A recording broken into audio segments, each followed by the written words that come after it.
ஆட்சியில திமுக இருக்கு, மேல ஆட்சியில நாங்க இருக்கோம். இன்னைக்கு மக்கள் மன்றத்தில் மக்கள் எப்படி ஓட்டு போடுறாங்க? 10 ஆண்டு காலம் மோடி ஆட்சியை பார்த்தாச்சு, 5 ஆண்டு காலம் கொடுக்கலாம்.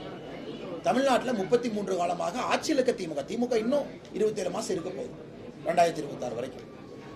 அப்படி இருக்கும் பொழுது 2 கட்சிகளுக்கு தானே போட்டி. தமிழ்நாட்டில் எத்தனையோ கட்சிகள் இருக்கே. இப்போ நீங்க கேட்குறீங்க மோடியை ஏன் அதிமுக பேரை சொல்ல?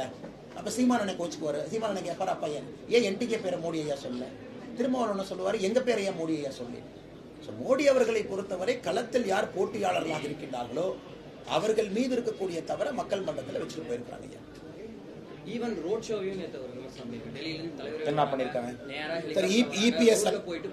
இபிஎஸ் ரோட் ஷோ போக சொல்லுங்கண்ணா, எவ்வளவு பேர் வர்றாங்கன்னு பார்ப்போம். இன்னைக்கு தமிழ்நாட்டில் இருக்கக்கூடிய தலைவர்களுக்கு என்னன்னா, அவர்கள் வீதியில வந்தா யாரும் பார்ப்பதற்கு மக்கள் தயாராக இல்லை.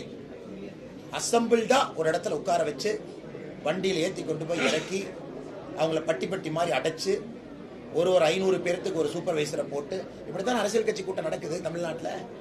அனைத்து இந்திய அண்ணா திராவிட முன்னேற்ற கழகத்தினுடைய கூட்டத்தையும் சேர்த்து தான் சொல்றேன்.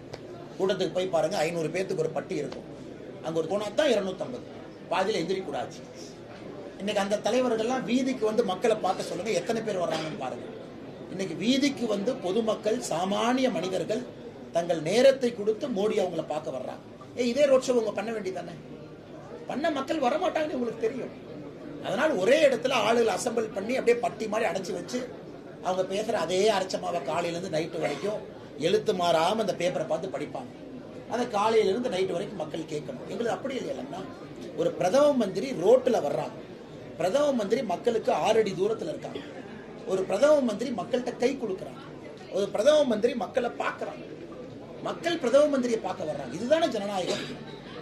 ஒரு மேடையில் ஒரு தலைவர் நின்றுட்டு 6 அடிக்கு ஒரு ஸ்டேஜை போட்டுட்டு அதன் பிறகு கட்சிக்காரங்கெல்லாம் பட்டி மாதிரி அடைச்சு உட்கார வச்சுட்டு அது ஜனநாயகமா?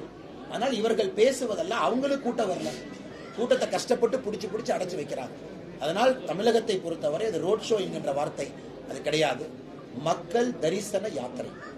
மக்களை தரிசிப்பதற்காக எங்களுடைய தலைவர்கள் வீதியில வந்து மக்களை சந்தித்து விட்டு செல்கின்றார்கள். இது எப்படி தவறாகும்?